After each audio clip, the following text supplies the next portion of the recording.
Saya tidak peduli siapapun Anda. Anda pernah bermaksiat, Anda pernah berbuat salah. Kita manusia yang tidak luput dari dosa.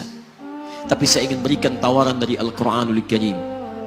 Quran surah keempat An-Nisa ayat 100, posisi paling kiri sebelah bawah. Pernah ada orang berbuat maksiat yang tak terlukiskan.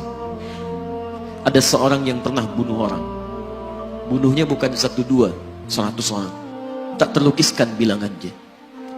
Kriminalitas tidak perlu diukur karena Anda akan lelah menghitungnya. Ketika Allah berkenan memberikan hidayah kepadanya, Masya Allah. Dan hidayah selalu terbuka pada siapapun sepanjang ia mau mengambilnya sebelum nyawa sampai di kerongkongannya. Tiba-tiba datang ia pada seorang alim dan berkata, saya ingin berubah.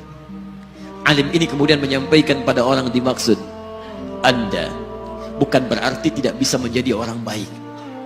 Hanya Anda tinggal di lingkungan yang tidak mendukung Anda jadi baik. Keluarlah dulu dari tempat itu. Pergilah ke majlis ilmu si fulan, tempatnya ada di sana. Datang ke sana, belajarlah, dan Allah akan bimbing Anda berubah dari keburukan menjadi orang yang terbaik.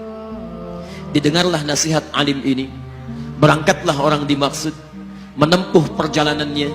Tiba-tiba Masya Allah, belum sampai ke tujuan, di pertengahan jalan, konon disebutkan lebih sejengkal, tiba-tiba maut datang menjemputnya.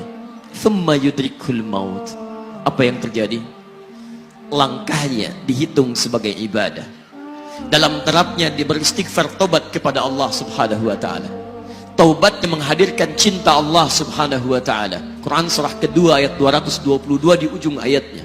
Innallaha yuhibbut tawwabin. Allah mencintai orang-orang taubat.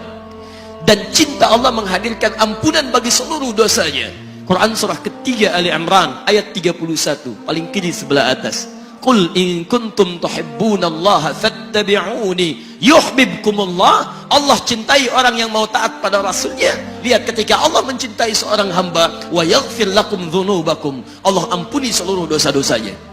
Derap langkahnya menghadirkan istighfar, taubatnya menghadirkan cinta Allah menghadirkan seluruh ampunan bagi dosa-dosa yang ia miliki. Maka apa yang terjadi? Di tengah perjalanan maut menjemputnya, thumma yudrikhul maut faqad waqa'a ajruhu 'ala Allah. Dan pahala diberikan kepada orang tadi. Di jalan, maaf, maut datang, taubat diterima, dosa diampuni, dan amalan didapati dengan derap langkahnya. Maka apa yang terjadi? Thumma yudrikhul maut faqad waqa'a ajruhu 'ala Allah. Pahalanya dituliskan oleh Allah, dakhalal jannah, kata Nabi, masuk surga orang ini.